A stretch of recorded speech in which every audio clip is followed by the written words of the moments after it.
Hello and welcome to the IndieCade Beyond Screens alternative controller show. My name is Alistair and I shall be hosting the beginning of the show for you. Coming up, we have an interview with Kaho Abe, who is the winner of this year's IndieCade Bernie de Koven Big Fun Award. So yes, that is right. We are 1 month away from the 2022 IndieCade Festival. So throughout the following month, the month end of September, beginning of October, we are going to be interviewing the finalists and the award winners from this year's festivals. So to kick us off, we have, as I said, the winner of this year's 2022 Bernie de Koven Big Fun Award, and that is the wonderful Kaho Abe. So Kaho is a media artist and game designer from New York City. She currently lives in Tokyo, and her games are played mostly in public spaces, including galleries, festivals, and parks. She's also a teaching artist, sharing her experiences in both game making and in playable fashion.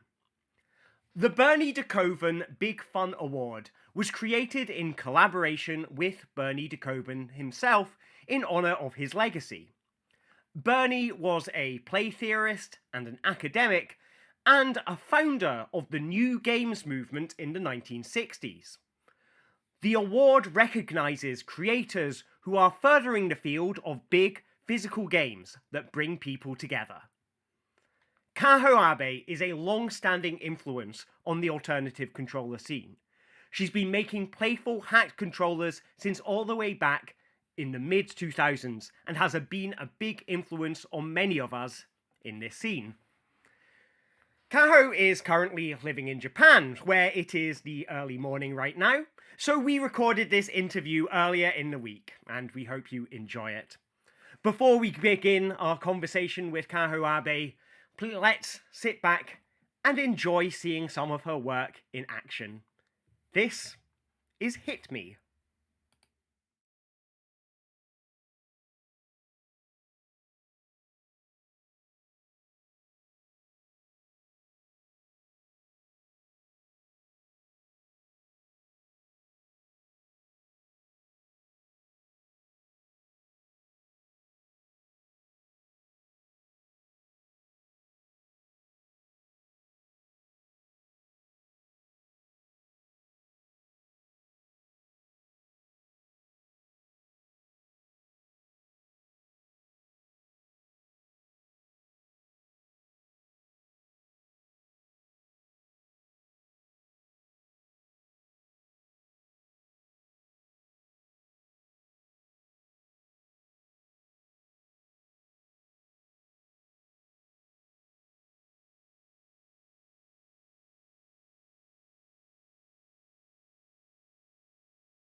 had at like previous IndieCades, and basically seeing like the kind of games that I've shown at IndieCade or events related to IndieCade, and there's been so much. And so it's exciting to have gone and sort of been a part of like IndieCade, and also like how it's grown over the years, and and to really see that support that has been there for such weird games like the alternative controller type games that we make. So very exciting. Really excited. Yeah. Well, we're excited to have you here, and of course, you've shown work at IndieCade in previous years, haven't you? Yeah, definitely. Can you, like tell us a bit, because I remember you and I met. I think it was 2016, IndieCade East at the Strange Arcade. You were showing a game called Hataru there. Yeah. I was actually showing two games there. One was called Little Happies, which is sort of a variation of a previous game that I made called Ninja Shadow Warriors, where you basically put yourself in the shape of you fill out the silhouette of an object that's given to you in the game. And it's supposed to encourage you to bring other people into the game to try to fill out more details. The more arms that you have, the more details that you can fill out accurately, and so your score goes higher. But so that's one of the games that I showed then. And then Hotaru is and Little Happies was something I made with Tony Pizza, and then Hotaru was a game that I made myself that was shown there, and it was like a costume two-person cooperative game where people which is basically a shooting game about holding hands. And so there is just two different characters in this story, and you're fighting off this evil that's you can't really see very well. And you're these last two lightning bugs left in this world, and you're using your lightning and collecting your lightning to shoot um, the enemies, and survive. And so it was like a costume with that was made from like high density foam, and sort of like an armor with that was embedded with originally cell phones, because I wanted to use the wireless and the accelerometers that are at cell phones, but eventually with another sort of proprietary board, which had an accelerometer in it, and wireless capabilities also. And so yeah, so those are the two games that I showed at that event. It was really exciting to show it there, especially because it was at the Museum of the Moving Image, which is like right in New York City, so where I lived at the time. Yeah, it must have been fantastic to have that as sort of something that's so that is local to you. That is something that you can kind of that you can go to have right on your doorstep. It must have been quite an exciting thing. I mean, did you have a lot of sort of a lot of your friends, a lot of your fellow creators from New York were there with you? Yes, definitely. I think there was definitely a big East Coast presence there. And that was really cool to see. I mean, not that I have anything against California or anything, but it's really far, like if you think about it. And so that was pretty cool. And I know that over the years, like hasn't there been an IndieCade Europe as well, and stuff like that. So Yes, it's that's cool. right. It was down in Paris, I think, in 2016, 17, 18, 19, I think. So, yeah, no, that's, I mean, I've been there a couple of times. It's been a really, really nice festival to go to. Really exciting stuff there. Cool. So, Yeah. oh, Tatiana, go ahead. Yeah, I was about to say so. Um, the Bernie the Koven Big Fan Award is uh, given to creators that had significant impact on physical games and playfulness, and how they people like has been a huge influence on that. And this is why I said it was kind of obvious for me. I mean, a couple of people could have get it, but you're obviously one that should be awarded a Bernie the Coven Award. Um, you mentioned a few games you made. They most of them they have a real multiplayer, physical multiplayer components to it. How did you come up with this? I'm not just talking about having the idea, but why is this important for you? Bringing people together physically with tangible interface. Why is that important to you? I think for when I first made a physical game, um, and it was in graduate school, which is actually the first iteration of Hit Me. But I had actually worked on other projects in grad school. That's where I learned how to make circuits and like use sensors and things like that and create interfaces. But I'd worked on other things that were playful. They were probably not actual games in terms of like the sort of strict kind of definition of a game. But I made other projects that were very playful between, people. And, one was like a musical instrument that had two separate interfaces that I made with my friend Prithvi. And you have two people playing with the different interfaces and also looking at each other. And basically inside was a 555 tone, like those tone chips that make the sound a tone. Like a lot of people use it for like alarms or like they're timer chips, so they'll use it for timers as well. And the 555 timer chip, there's a configuration where you can take two of them, and then it creates like certain points.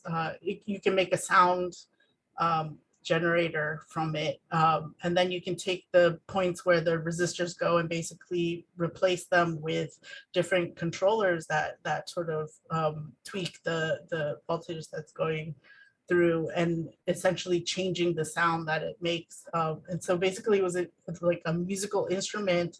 And then what we did is we like made, we replaced some of the speakers with like an LED so that the LED would flash in a certain way, depending on the sound that it was making. And then we would have one of the resistors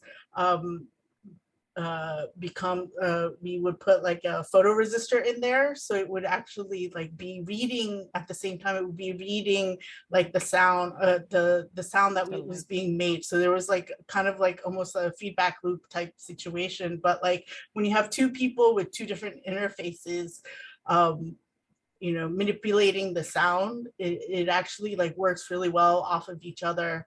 And the funniest thing was that they were the two people who would play it would actually look at each other, because that's how the interfaces are designed, and they'd start making funny facial like expressions to each other, like like I'm gonna change this tone by like tweaking this knob here.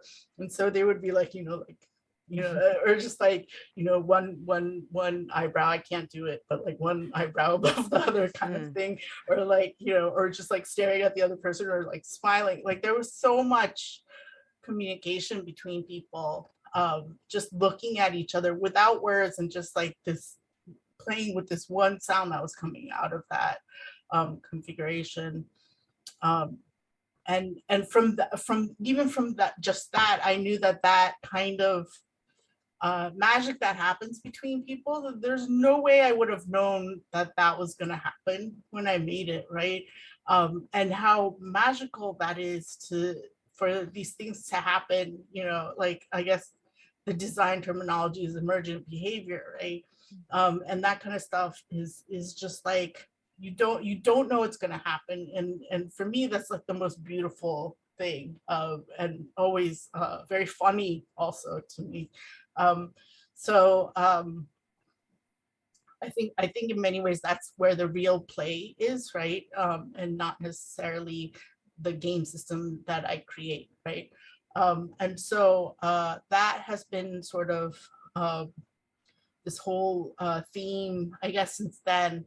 I made another project where it was like these gloves, and there were maybe about 5 stations, I think, and I made this with a classmate of mine, Junction, and this is in grad school as well. And there were 5 different stations, and each station had an MP3 player in it. There was a set of headphones, and then these gloves, and each glove had the ground and then the actual voltage part of the output of the music, that was the sound that was coming out. And so and it wasn't necessarily yeah, it was the output, and then so when you actually, and each person had a different sound at their station, and when you put your hand up against another person with gloves, basically your sound would get mixed with their sound, and you could hear the sounds, the other person's track mixed in with your track. That's haptic music gloves. Yeah, exactly. That's what it is. Sorry, I wasn't saying the name of the project. And then and so people were like, doing these funny configurations, like reaching across, and touching hands with their friends, seeing what it was like if like multiple people touch hands.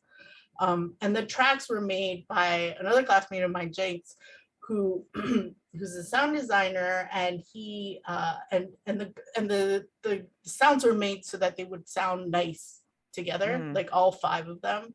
So you could actually mix like all 5 of the sounds together if you had everybody configured in the right way and clasping hands in the right way. But also that is just like the way that people interact with each other. Also, no words necessary, right? And the way people communicate with each other, and the way that people discover that, okay, if you clasp hands with 3 different people, this is what happens. That kind of stuff is like so magical to me. And so, yeah, I mean, it's just like, as soon as I saw that, like, how can I not, take advantage of that, or like try to find that again and again with all my projects. So that's why the multiplayer aspect has been so important to me. And I mean, and then there's other nostalgic kind of influences, like playing games with my sister, with my family, and things like that, where it's always been so much fun. And the dynamics between people have always been the sort of the real kind of entertainment for me, I guess. And so, yeah, so I think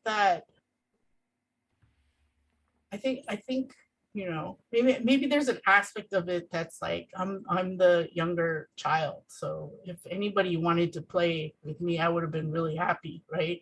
Like that was like always kind of something that was like important, I guess, or something that I always wanted. But like, when you're the youngest, like the older they go off and start doing activities, and after school or something, they're like growing up, more than you. So it's just like, oh, I want more people to play with. That kind of situation, I think, is a mentality that's existed for a long time. So yeah, because I understand, I mean, from the conversation that we had before the show, you're telling us that your mother was quite a big influence on you, that in terms of the kind of play experiences that she made for you as a child. I mean, could you tell us a bit about that?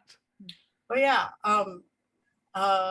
So she used to she studied like performing arts and things, and she's always been kind of like has a presence in a way that I guess a lot of like actors might have. But she used to have these, she used to run games at her dinner parties, and it would be really simple stuff that she would use. Like one time I found one time I found this wooden what are those things called, where it's like this wooden um like pole and then you throw rings on it. I don't know if Oh, there's a proper. I know what you're talking about, but yeah. Yeah, Uh, quoits, I think that's what that's what we used to call it, or Oh, something similar. I don't know. I don't know what the proper name of it is called, ring toss or something. Right. But she had one that we had as a child, as children, that we played with, which was wooden, and there's a spring on it, and on top of that is a wooden dog's head that like bounces around with like floppy ears and stuff. And then the rings were like 3 different size rings. There were 3 different colors. And she would arrange like different levels of gifts and or prizes basically. Right. And like in the middle of her dinner party, or after the dinner party, obviously not while people are eating, she would have people play, and she would like make a line on the floor, and she would just like get people like really excited to play these games and stuff. And then I was thinking, I was like, oh, that's exactly what I do, for a lot of my games. And there was a game, selfie stick death match that I did with Ramsey Nasser. And I remember at one point we like went to some Halloween costume store and got um what is it, the referee shirts or something like that, or maybe it was a sports goods store. We got referee shirts before the game started, so we could actually facilitate the game as referees. But like I remember when the whole event ended, I was like, wow, I feel like I've been just acting, because I go on stage and I'm like, everybody get ready. Here's the next round of, selfie stick death match. And then, get your selfie sticks ready and stuff like that. And it's just like a lot of acting that I'm not trained in that. But yeah, I find myself doing. But my mom definitely, she's always done that, and even for kids games, she would like have what was it? She had one of those. I don't know what it's called in English. I know in Japanese it's like magic box, but it's like a box with one side that's open, or that has a piece of glass or something in it, and then 2 holes on the side, and then you put an item inside of it, and then you have one person get up on stage and like put their hands in the box, and they can't see what's in the box, but the whole audience can see. And then that person tries to guess what the item is as they're holding it and touching it. Um, and so my mom would make one of those boxes from like an old box that she got when she bought a blanket, right? Like it had a transparent window in it, and so she would use that box. And then I think she actually ran that game for my birthday party. But yeah, like with a bunch of kids, right? I mean, not when I was a teenager or something, but like when I was in elementary school. So it was pretty entertaining. But yeah, so she used to make games too. That sounds amazing. I would have loved to have come to one of those kind of parties. So, and am I right in thinking that that school for you had a lot of playfulness in it? That kind of playfulness and creativity were quite a big part of your schooling. Oh yeah, yeah. There was definitely a lot of games that we played at school. But speaking of Bernie to Koven, there was this his games, not that's called knots, where uh, you get into a group and then you link hands with people in the group, and then you spend the next few minutes trying to untangle the knot that you're in, by like stepping over other people, or like you know going under people's arms or something, or above arms, and it's like this chaos that like just like ends up with this beautiful like line of people holding hands, right? And it's a game about cooperation, really, and also patience in a lot of ways, because there are people like climbing over you and stuff like that. But my elementary school, I remember, which it was very much of a school that supported pacifism and cooperation, had a school play where we actually, where all the students, they represented different groups of colors, like blue and all these other, like red and stuff like that. And at the end, and each group had like some kind of characteristic, and then there was like conflict in the play. And then at the end, we did a whole knots like exercise on the stage, and we had like a backup plan of what would happen if, you know, we got stuck, and that kind of thing. But at the end, like, you know, we were able to unknot ourselves on stage and like end up in this beautiful line. And so that's one of the things that I remember. I also remember playing with the parachutes and things like that. I'm sure there's even a lot more influence that his games had on my playground days. I mean, it is an interesting thing about the parachute. It's something I only learned recently, that the parachute kind of activity, which, I mean, I'm sure many of us have played in school. I certainly played it in school, where you get a big parachute and there's all kinds of games that you can play with a parachute. I didn't know that was something that Bernie de Koven had pioneered, like at his new games retreats back in the 60s and 70s, which was a bit of a revelation to me when I found out about it. And I think, I mean, it kind of, to me, it sort of speaks to the kind of the ways in which, you know, it can sometimes be invisible to us, like where our influences have come from, and, you know, what, you know, who our influences were influenced by themselves. I mean, is that something that you're aware of in your work? Can you identify individuals and say, oh, they're, you know, who I've been influenced by, or I can see who they've been influenced by? Or, you know, do you feel like you've been kind of quite sort of self-directed? I think there's definitely influences from even media artists and previous games that have existed, even, you know, earlier arcade games that had way more alternative type controllers or specific controllers to them. Those are always have a lot of influence. I mean, interaction design in itself is a huge influence, and so like existing objects and interfaces out there.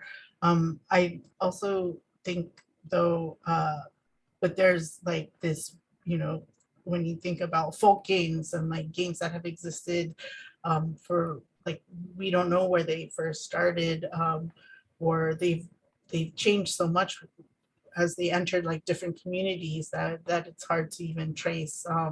And we end up seeing certain variations of them, and maybe we don't even know what they were like when they first started out. Things like that. I think those games are incredibly influential as well. And so yeah, like, I mean, think about you know, rock, paper, scissors, for example, and all the variations that exist with that. I saw, what was it? Hit Me is like influenced a lot by a variation of rock, paper, scissors that I saw on Japanese TV, where there's two like pot lids, and then you play, and one of those toy hammers and stuff that make the pico pico sound. And then you play rock, paper, scissors, and whoever loses can grab the lid, but whoever wins can use the pico pico hammer to hit the other person on the head. And then I've seen like, you know, a couple of years ago, I remember just standing and this is in Japan as well. I was standing on a train platform, and these three men who are like dressed in suits, so they're like, you know, coming back from work or something, are playing this rock paper scissors game. Which what happened there? It was like some. It's like taking away. I don't know if they were like adding different gestures while they were playing or something. It was interesting. It was some kind of rock paper scissors variant that like changes with each round that they go through. But like, yeah, like I have no idea where that came from, or you know, it's hard to trace, but it's beautiful. Even when we show things at like festivals or something, I don't know if you both do this, but like I find myself changing rules sometimes, like at a festival, and like because you know it's always like you're always kind of playtesting while you're also showing a game, but like you'll change something because of something for some kind of reason. Maybe you want to make it different, you want to see what it's like if you do that or this, but like variations can be made so quickly in that way, right? And then a whole other path gets made where the game sort of ends up. Many out-control games have a lot in common with outdoor games and or variations of concepts like Twister. Twister is an archetype that we find in a lot of out-control games. And we have this freedom that we find in outdoor games. We can change rules on the go, and we can suddenly try to cheat by doing something that wasn't supposed to be happening, but then we change it. But what's interesting is that you coming from Japan and knowing Japanese culture, etc., you have also other game archetypes that are coming from specifically Japanese culture, as you just mentioned, which I never realized before you just mentioned it. That's really interesting. Do you believe that Japanese culture somehow influenced your work? Is it, or maybe just not an influence, it's actually inside the Japanese culture itself? I think it's inevitably I'm just influenced by that. Also because I played a lot of games with my parents. And, you know, they're way more Japanese than I am. And so yeah, like definitely there's definitely like a presence of that kind of thing. But also, like I was talking to my parents a while back, and they were telling me how much that kind of leisure activity is important in people's daily lives, culturally in this country. And you know, sometimes when I'm in the States, I feel like people are holding back. I don't know if it's like the Puritan kind of influence or whatever, but you know, sometimes when their kids are there, they just really want the kids to play the games, even though they could play the games with the kids and stuff. I may have talked about this before, but yeah, so there, I think there's definitely that, but I think there, like different cultures have different sort of variations and different kind of approaches to games. Yeah, it's interesting when like being able to go to a festival in another country is I mean something that is harder to do or was harder to do in the last few years, but like that kind of perspective is actually really cool to see, I think. I mean, speaking of festivals in other countries, I mean, obviously, like just Japan have its own kind of culture around indie games, around alternative controllers. What's it like in Japan for these kind of games? Yeah, there's different indie communities in different cities in Japan. Um, in Osaka, there's like the Ichipixel, and then in Tokyo, there's like Tokyo Indies, and some of it it was a little iffy over the pandemic, but and I know that certain communities had like more online events and stuff. But definitely there's like indie groups all over the country. Yeah. And do you have you participated in them before, or have you been to things that they've put on or anything like that?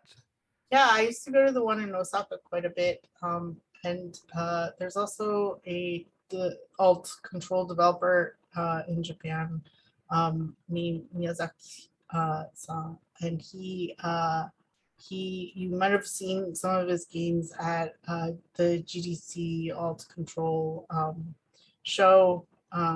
He's incredibly talented. I love his games. They're so well made and they don't break and stuff like that. So it's incredible. But he has been like holding different events in Japan as well to represent those who make Alt+Ctrl games here.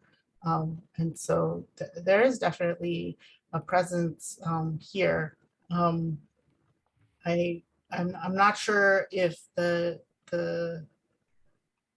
like how accessible all of the tools and everything are here, and how many people are interested.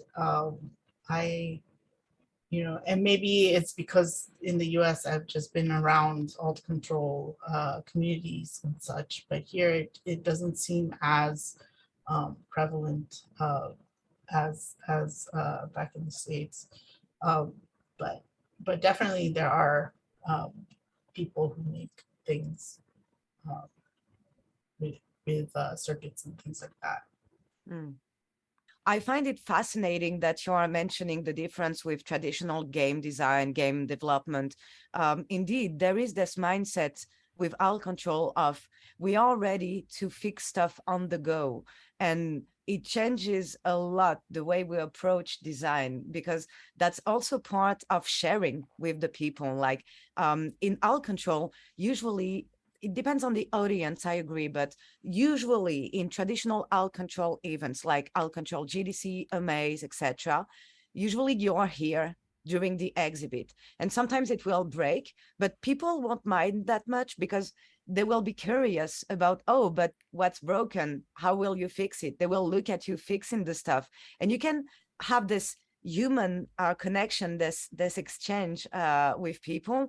When you do a traditional video game, obviously, especially a AAA game, obviously you won't tell people, oh yeah, it's broken, let me fix that in your living room. And it's more like, well, you have a product and it's more a one-shot unilateral. Of course, there is playtest, etc. But I believe you get the idea of where I'm coming. It's more sharing with the people to share the practice. And I believe sharing the practice in Alt+Ctrl is a huge part of Alt+Ctrl. This is probably why we do workshops. A lot of Alt+Ctrl makers are teaching Alt+Ctrl, because teaching the making of Alt+Ctrl is such a huge part of the field that in video game, when you do video game, you don't necessarily want to teach other people how to make games. But in Alt+Ctrl, a lot of us want to share that. And I believe, Kaho, you are a teacher, actually.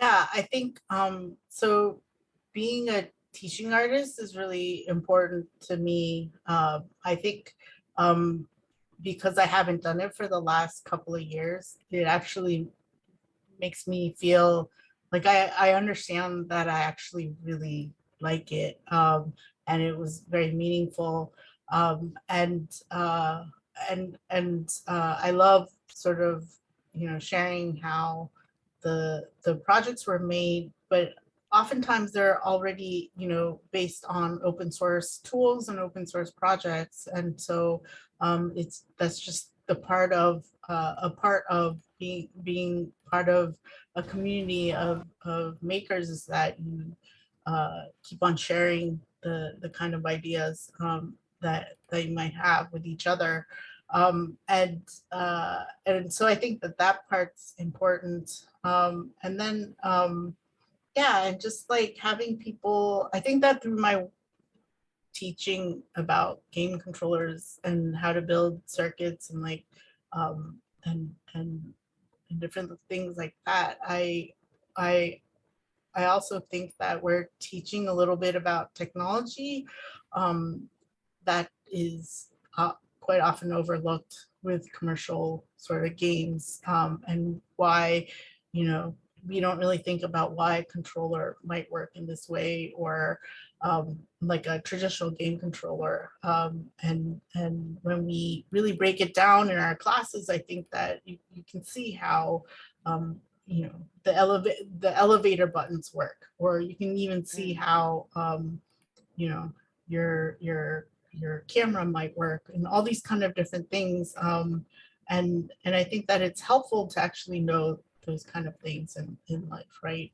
Instead of things being in a commercial black box, we can actually teach people about the inner workings of tech. So in that sense, I think it's also important. I don't know. I also think a lot of alt-control people tend to teach because we actually don't make money from our alt-control. I don't know. I mean, there are so many things that we can do to make money based on the skills that comes with Alt+Ctrl. Like a lot of us are, I don't know, creative technologists, some are developers, and developing softwares is much more lucrative as an activity than teaching. So I don't know, I'd say a lot of Alt+Ctrl folks are actually into sharing stuff. Like a lot of us are coming from the maker culture. So we have stuff that are open source. We use Arduinos and software that are open source or equivalents. Not everyone, obviously, but I believe it's a mix of necessity, but also philosophy. Maybe I'm wrong on this. What's your No, take on this? I think you're absolutely right. And yeah, I think it's definitely I think there's definitely that aspect to it. I think also, but going back to like, you know, having not making money through projects and stuff, and of course you can get you can get you know, contract work and things like that. But I think it's hard to be able to really see how much money you'll make or how you'll be employed. And you actually need a lot of time to make your projects, right? It's not like something, you know, making stuff with your hands is not like something that you can necessarily speed through, and things happen where things break, or, you know, the process is the wrong process, or the materials that you're using are completely the wrong materials and you have to redo everything, things like that. So it actually takes a lot of time to make these projects. And so I think that I also think that that's still a reason why some people might teach, is because they might know how much of a base salary they'll make at the end of the year without guessing, like, oh, More I need to get, stable. yeah. But yeah, but I think you're right in the sense that it's more about the philosophy, I think, at the end of the day. And yeah, it's definitely something that I really want to go back to if I can. What's your philosophy of design, of play?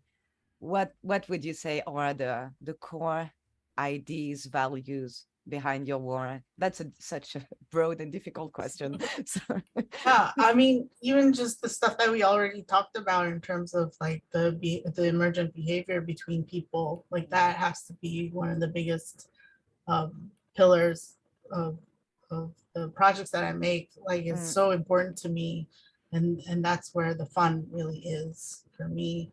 And you know, there's also like I don't, you know, a lot of times when I'm making something, I find myself like laughing about what I'm making or something. There's like, or chuckling a little bit here and there. But like, I find that also to be something that's really important, right? That we have some kind of, that we enjoy this process that can be extremely frustrating sometimes. And so, yeah, that's another thing.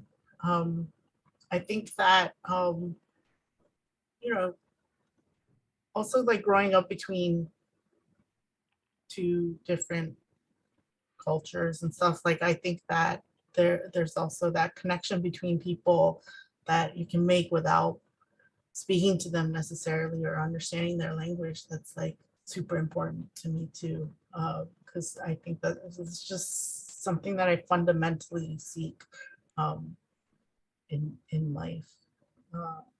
And Connecting people through play. yeah, definitely. And just there's a hope there, right? A hope that that we can all get, get along. Despite all the conflicts, play can bring us together. Yeah, hopefully. Yeah. So maybe they're all naive, these naive ideas or something. You can say that they are probably, but these are the things that are truly important to me. So that's what motivates me most to make these kind of games. That was part of the, I'd say, the philosophy or the ideas behind new games and the well-played game, etc. So maybe it's naive, but this is what we believe in and bring us together right now around this Bernie the Koven award. So hopefully it's not too much naive. Alistair wrote down a question because we have a little sheet with some questions to ask in case we are like in a blank state. Okay. And he wrote down the question I love. So Alistair, if you don't mind, I'm gonna ask this question because it fits well right now. Please go ahead. It's do you believe, Kaho, that politicians should read the well-played game and play your games and make Alt+Ctrl? So obviously there is some fun in this question, but there is also a serious idea behind this question. Like, do you believe that it could have an impact on like social interactions in general, on dynamics in the society? Wow. Yeah, that's a question. So while I do have these naive thoughts about people connecting through games, like games are also very limited, I think. And there is just a moment in time. Like sometimes I'll be playing a game, like a game online where people are being really toxic or something. And I'm just like, we're only playing this for like 15 minutes together. This is like, I'll never, ever talk to you again. And I don't understand why you're so upset kind of thing. So like, I don't know. I don't think we can rely on games to necessarily solve these bigger issues. And that's the other side of the naive coin. Yes. That's hopeful. I'd say it's not naive, it's hopeful. Oh, thank you. It's important to be a bit like optimistic and have some, I mean, we cannot all the time be pessimistic and jaded, and right. That's important, especially if you're making games. I mean, that'd be sad. I mean, I guess, from the other side of the coin, if games are, perhaps they're certainly not the solution for all the world's problems, but, perhaps there is a way that, games could change and grow that that could be more hopeful. I mean, do you have an idea of what you would like to see from the games of the future? And I wish that people would just be less toxic on online games. I don't think they're as toxic in real life games. In real life games, it's actually really interesting. All the games that I've made and shown, like I feel like people are ultimately really nice to each other. Like, even though it can be potentially a violent game or something, or some people can get hurt because it is a physical game. Like ultimately people are nice to each other. They don't want to hurt each other, you know. So that's nice. But I don't know why online people are just like really awful to each other quite often. Maybe it's also the kind of games that I might be playing, which let's not get into.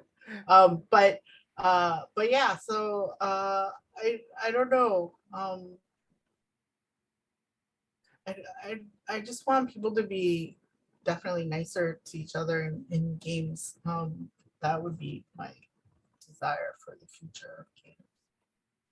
I mean, it could be that this is a good time to have a look at some of your physical components, because I believe you have some things that you can show us on the camera. Is that correct? I do. I have an old Timmy hat. Right. Oh, this is the hat. Oops.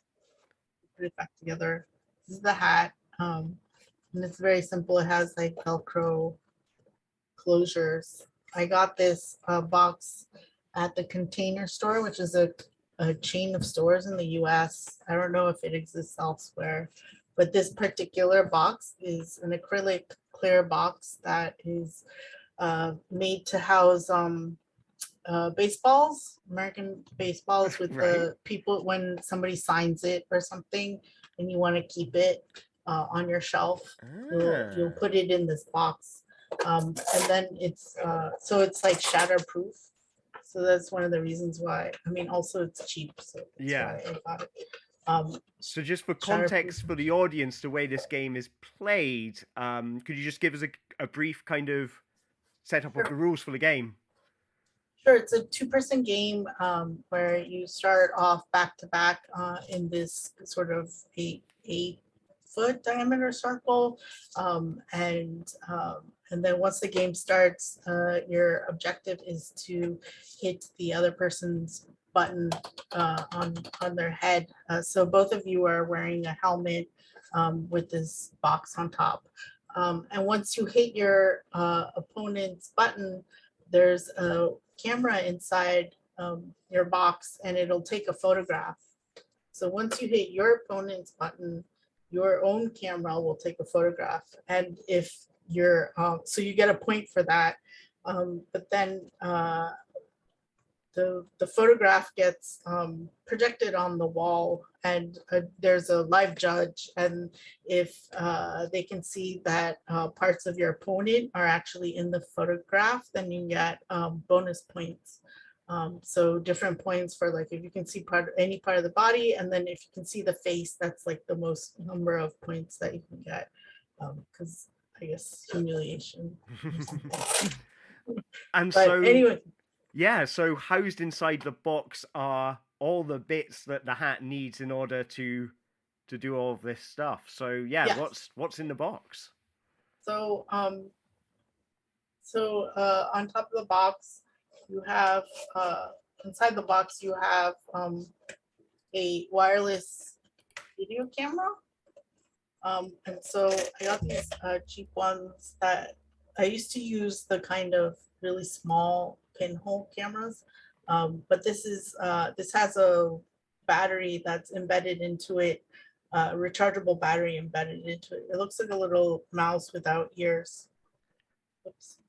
Yep. But anyways, this is a wireless camera that I would put in here, and it just velcros in, because you want something that you can remove easily or swap out if you run out of batteries.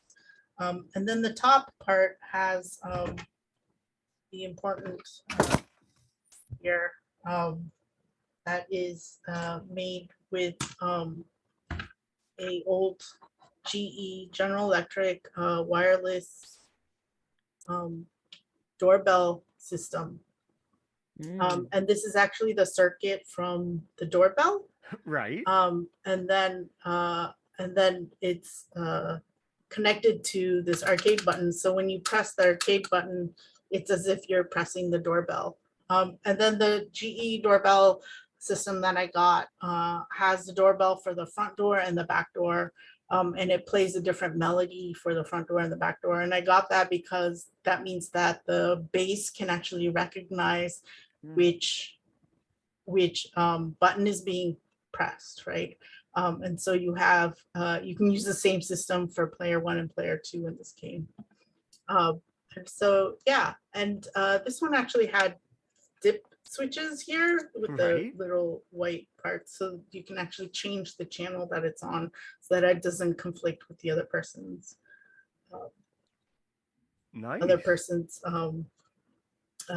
button.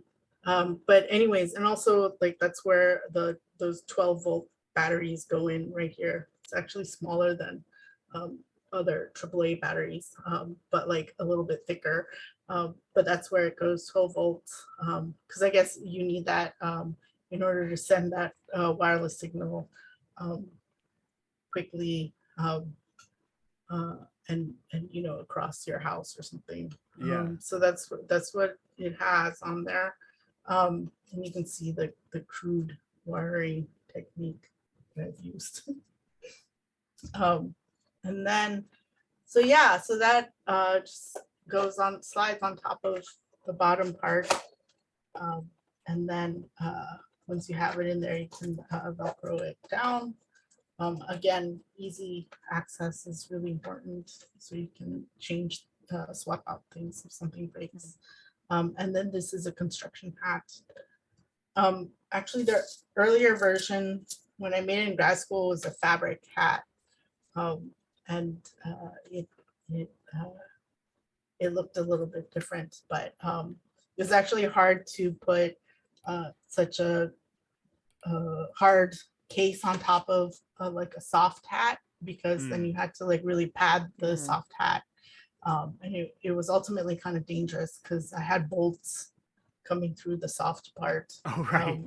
And I mean, I put foam underneath it and stuff, but like ultimately you want a little more support. So construction hats are good because it has these straps that actually create this layer of air between the hard surface and your brain your skull, yeah. yeah. But yeah, so that's some of the different things that I thought of. One problem that I had is that it falls off quite easily. And so at one point I had a chin strap, but it seemed pretty uncomfortable for people. But always working on iterations to make it better. But yeah, that was probably the biggest problems with these hats, is that they fall off. They fall backwards quite easily. And then to show the base of it,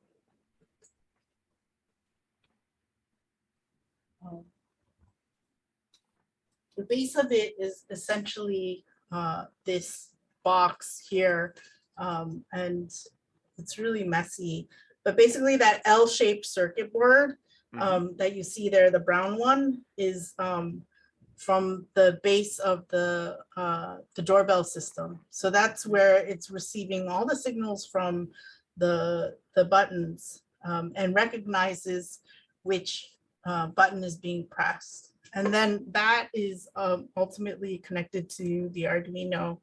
And I knew that if it plays a different tune, you can actually make sure that you can, if you can't get a pure like digital signal on or off of that, if you can't find it on the circuit board, I knew that I could actually ultimately use the speaker to recognize which doorbell it was. So I knew that it would be, I had two methods of doing it, but I was able to find the actual signal on the board that would send like it was probably some kind of oh no, go ahead. some kind of receiver for the wireless thing, and the wireless component, and then the signal would be then sent to like a microcontroller, right? Some kind of main chip, right? And so finding that, like intercepting that signal was what I did, unless it was the interception between that and the sound chip. I'm not exactly sure, but it was one of those things. You just poke around really until you find some kind of with a voltage voltometer, or what is it I called? see. And Multimeter? yeah, multimeter thing. And you can just it's very much of that sorry, I'm like That's okay. forgetting words, but it's very similar to the music culture that takes like electronic toys and makes it into instruments. What is it called? I forgot. I don't know what you're talking about. I feel like I can picture it kind of like circuit bending kind of Yeah, things. circuit bending. Okay, Thank right. you. That's so it's very much in that kind of thing where you like poke around, you find ground first, and you can attach the ground, and then with the voltage you're looking for any kind of high voltage signals, and then you're just pressing the buttons over and over again until you find the signal, and then you tap that into your Arduino, and then your Arduino searches for that high signal, and then so that's when the Arduino knows that which button is being pressed, and then the Arduino sends that through via USB to your laptop, which is running the game.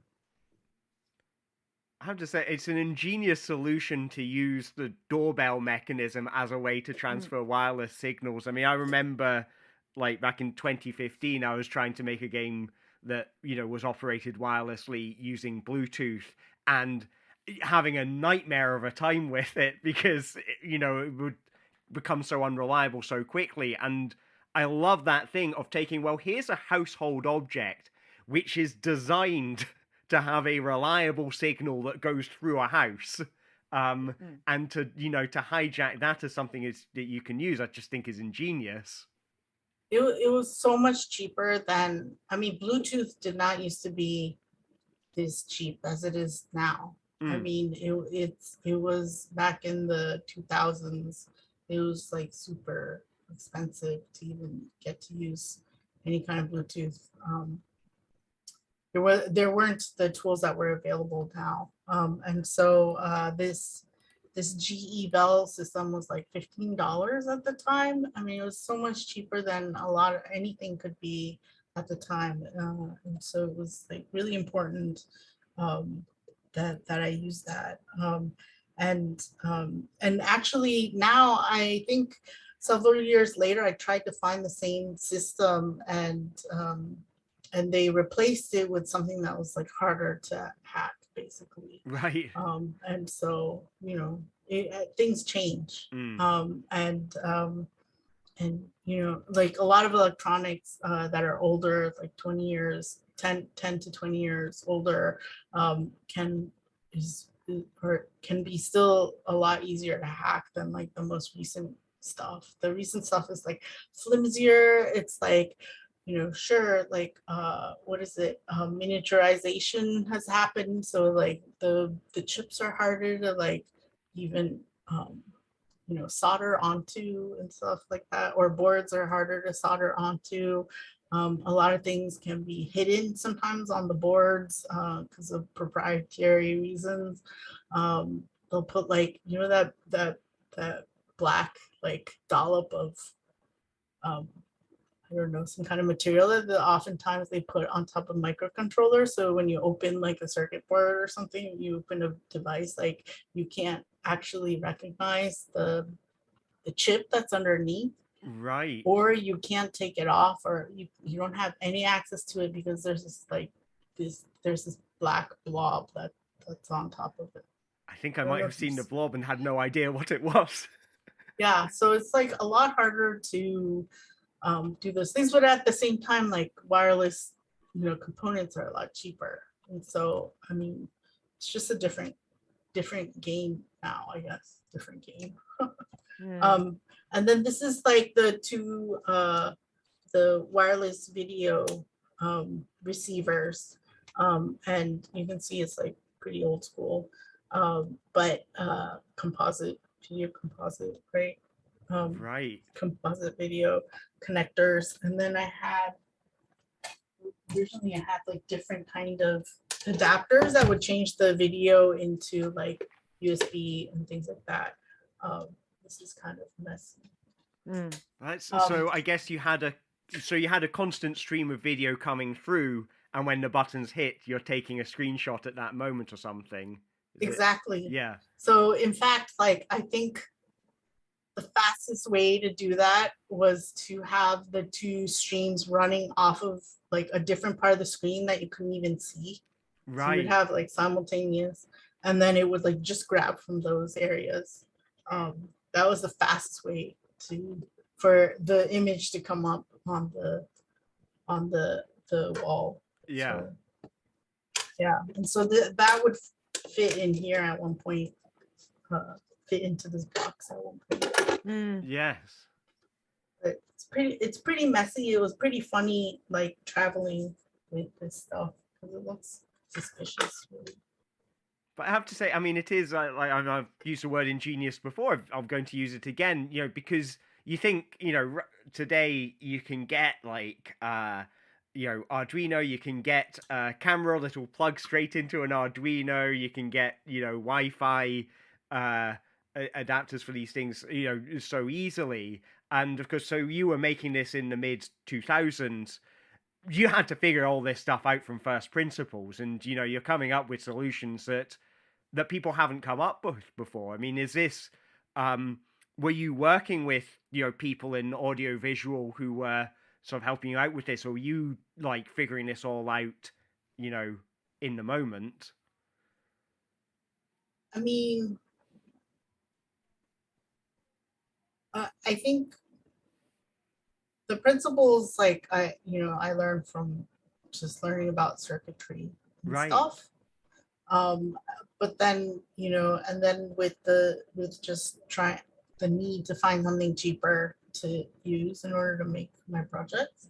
And then, but there's definitely been people and projects online, probably those open source projects or DIY type sharing projects have been super important as well. So like in order for me to even imagine a method that works, like sometimes I have to take several different pre-existing projects and sort of like stitch them together.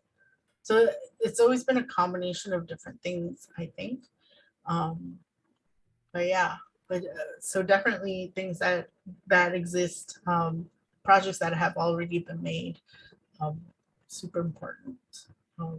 Or like, and definitely like asking people or being part of a community where like that kind of information is like easily shared, I think is also pretty important too.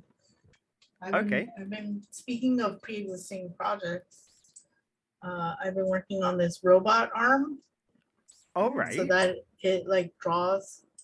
It's a drawing robot arm. But I just wanted to learn about motors and things like that. But these are stepper motors that are controlled. I didn't bring the driver chips over, but there are these driver boards that are connected to the stepper motors, and then you can connect that to the Arduino, and so this can be controlled by Arduino. But I'm literally just learning about motors and like and things that move like that, gears and these belts and stuff. It's really interesting. And ball bearings. I've never made anything with motors before, so or I mean I've used vibration motors for various costume things, but like never for movement like this, but sort of like experimenting with things. Has nothing to do with games at this point, but maybe eventually it will. Yeah. Well, it's all part of the experimentation. I mean, I'm sure we all have a kind of similar thing of you don't,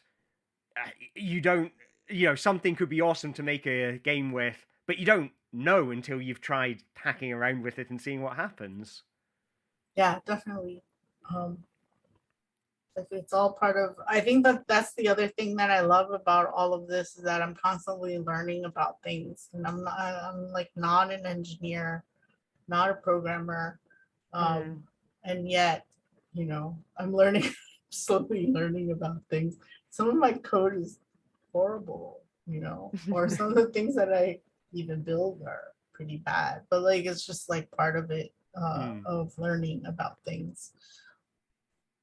And I guess one of the joys of making stuff which is, is limited round, it's experimental, is you kind of don't have to worry about that kind of stuff so much. You're there to play with the ideas. You're not there to make something that, a factory could build 1,000 of and you won't get any returns. Yeah. I mean, I think that that's one of the loveliest things about indie games or like even DIY space is that you can really experiment with these things. Actually, it makes me think about how much IndieCade has supported a lot of this kind of alt-control type games in such a way over the years. It's been kind of amazing. And even like when I was preparing for this and getting some documentation ready for to see like all the different games that I've shown at IndieCade, it's just been pretty amazing to see like how it first started out and like how it's how the support has existed for a while now. And IndieCade used to be like a smaller festival, and it's so much bigger now. So it's been great. Yeah. Sorry, I'm kind of repeating myself from earlier, but Oh no, not at all. No, No, but that's okay. This is That's great. okay. I mean, but I think it is a nice way to. I mean, it is a lovely sentiment to close this interview with. Is there? I mean, Kaho, it has been absolutely lovely to have you on the show. It's been fantastic speaking to you, and your work is really inspirational. So we're really, really glad that you've won the award this year, and congratulations. Thank you so much. Is there anything that you would like to say before we head off?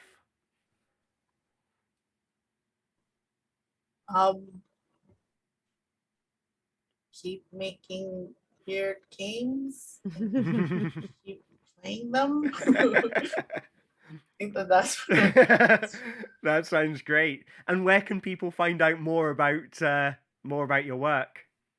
Oh, you can find it on my website at kahoabe.net, and also on my Twitter, which I actually haven't been using that much, but it's at Kaho Desu, Desu, which means it's Kaho in Japanese. Fantastic. Thank you so much. Thank you very much. Thank you very much. This has been absolutely wonderful. And of course, Tatiana, as always, thank you very much for hosting this with me. It's been a delight as always. The delight is mutual. Thank you, both of you, for doing this. Thank you very much. All right. See you later, everyone. Bye. Bye.